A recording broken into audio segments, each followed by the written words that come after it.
साल 2014 भारत का नया राष्ट्रीय सुरक्षा सलाहकार एक ऐसा व्यक्ति बनता है जिसके बारे में दिल्ली की गलियारों में चर्चा तो थी, लेकिन उसकी असली कहानी चंद गुप्त फाइलों में कैद थी। अजीत डोवाल, भारत के देसी जेम्स बॉन्ड। लेकिन किंवदंतियां रातों रात नहीं बनती। उनकी नींव गहरे अंधेरों, जानलेवा जोखिमों और अंतहीन बलिदानों पर रखी जाती है। आज हम उस दौर की बात करेंगे जब अजीत डोवाल एनएसए नहीं, एक शून्य थे। एक ऐसा नाम जो सरकारी दस्तावेजों में था, लेकिन जिसका वजूद पाकिस्तान की गलियारों में एक आम मुसलमान की तरह था। 7 लंबे साल पाकिस्तान की धरती पर अपने देश का नाम जुबान पर लाए बिना। ये कोई फिल्म नहीं है, ये भारतीय खुफिया एजेंसी के एक जासूस की ठंडी बेरहम हकीकत है। तैयारी, खुद को मिटा देना। कहानी शुरू होती है 1970 के दशक के अंत में। भारत और पाकिस्तान के बीच तनाव चरम पर था।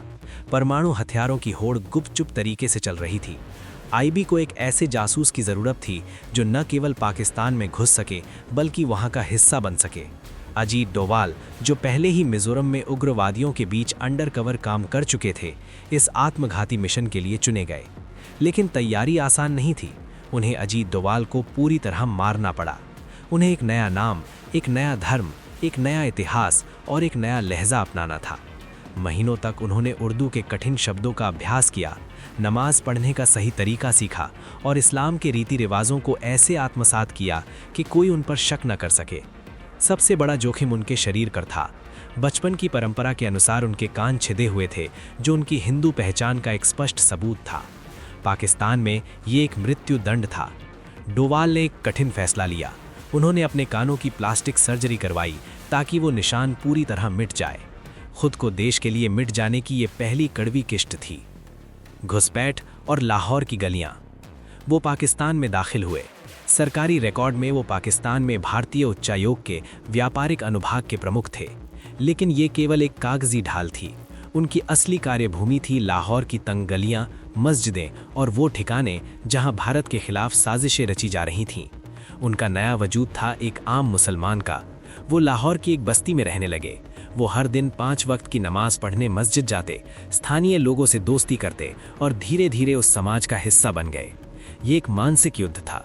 हर पल ये डर कि कोई गलत शब्द, कोई गलत हरकत या नींद में बुदबुदाया गया कोई भारतीय नाम उनकी जान ले सकता है। लेकिन डोवाल ने खुद को एक ऐसे सांचे में ढाल लिया था कि वो शक से परे थे।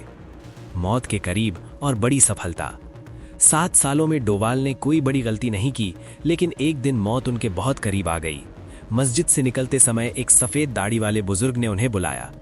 बुजुर्ग ने पूछा, बेटा तुम हिंदू हो ना? डोवाल के चेहरे पर एक पल का तनाव, लेकिन वो तुरंत खुद को संभालते हैं। डोवाल, नहीं चाचा, मैं मुसलमान हूँ। बुजुर्ग, झूठ मत बोलो, तुम्हारे कान छिदे हुए हैं, हिंदू परंपरा में ऐसा होता है। डोवाल ने जो सर्जरी करवाई थी वो बुजुर्ग की पारखी नज़र से नहीं छिप पाई थी, लेकिन डोवाल ने एक और कहानी गढ़ दी। उन्होंने बुजुर्ग को अपनी प्लास्टिक सर्जरी करवाने की सलाह मानी। ये एक सबक था।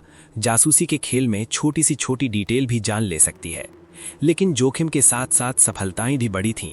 उनकी सबसे बड़ी उपलब्धियों में से एक थी पाकिस्तान के परमाणु कार्यक्रम की जानकारी जुटाना। उन्होंने एक वैज्ञानिक के बालों के नमूने इकट्ठे किए।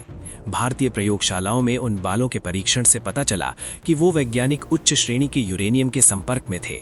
ये एक पुख्ता सबूत था कि पाकिस्तान परमाणु बम बना रहा है। बाहर निकलना और विरासत। 7 साल बाद उन्हें वापस बुला लिया गया। उनकी पहचान सार्वजनिक होने का खतरा बढ़ गया था। वो अपने पाकिस्तानी दोस्तों को अलविदा कहकर अपना वो वजूद लाहौर की गलियों में ही छोड़कर वापस भारत लौट आए। अजीत डोवाल वापस आ गए थे, लेकिन लाहौर की उन गलियों में गुजारे गए 7 सालों ने उन्हें हमेशा के लिए बदल दिया था। उन्होंने पाकिस्तान की नस नस को समझा था। उन्होंने जाना था कि दुश्मन की कमजोरी क्या है और वो कैसे सोचता है। उन 7 सालों का अनुभव डोवाल की ऑफेंसिव डिफेंस नीति का आधार बना।